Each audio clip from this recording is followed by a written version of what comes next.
पाकिस्तानामध्ये अतोनात यातना सहन केला।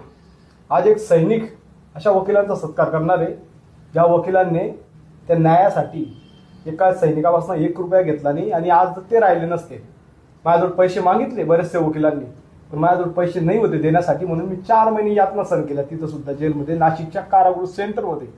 माझे सासरे, मला आई वडील नाही, माझा भाऊ देखील सैन्यात आहे, पण आम्हाला माझी बाई प्रेग्नेंट असताना तिकडं मुलाला जन्म देते तरी सुद्धा मी कारागृहामध्ये राहते। अशा परिस्थितीत सन्माननीय आपले नाटे सर जे समाजसेवक काम करतात त्यांच्या माध्यमाने त्यांनी सांगितलं, सरांना भेटलं आणि सरांनी सांगितलं आम्ही 1 रुपया घेणार नाही। सरांनी देवाच्या रूपमध्ये असं मला सांगितलं की चंदू म्हणे घाबरू नको, तू 1 रुपये देऊ नको, आम्ही तुझी केस लढतो, तू टेन्शन नको घेऊ आणि डिमोटिवेट नको। अशा टायमाला मोटिवेट बी केलं आणि मला साठवण बी केलं। माझ्या परिवाराला सुद्धा कॉन्टॅक्टमध्ये संपर्कात राहिले। मला 2 मुलाचं बाळ झालं, पण मी आता इथून सुटलो, आताच्या 8-9 वाजता आहे आणि मी पहिले म्हणतो सरांचा सत्कार करेल, ते नाही म्हणत होते, म्हणतं नाही मी घरी जाणार नाही, कारण की या माणसाने मला परत जीवन दाखवलंय आणि लोकांसमोर सत्य काय हे सरच सांगणार आहे। आता मला बऱ्याचशा गोष्टी बोलायला, पण मी एक सैनिक तुमचा सत्कार करेल सर, आणि अशा वकिलांचा सत्कार फक्त गावोगावी गल्ली गल्लीत व्हायलाच पाहिजे।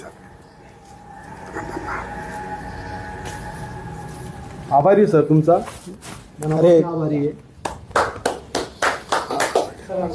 सरांनी एक माझा परिवारचे सदस्य आहे आणि मी यांचा फॅमिली मेंबर आहे आता, कारण की यांनी मला एक नवीन जन्म दिला आहे।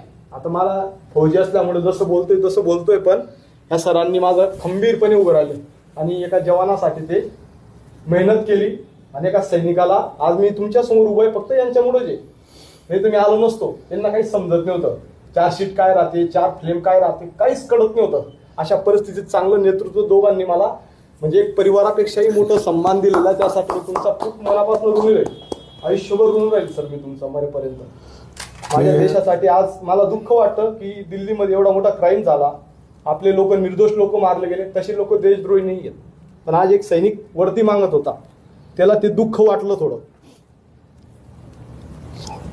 तू पण घे, तुला मुलगा झालेला आहे आणि आता तू 2 महिन्यानंतर मुलाचं तोंड पाहणार।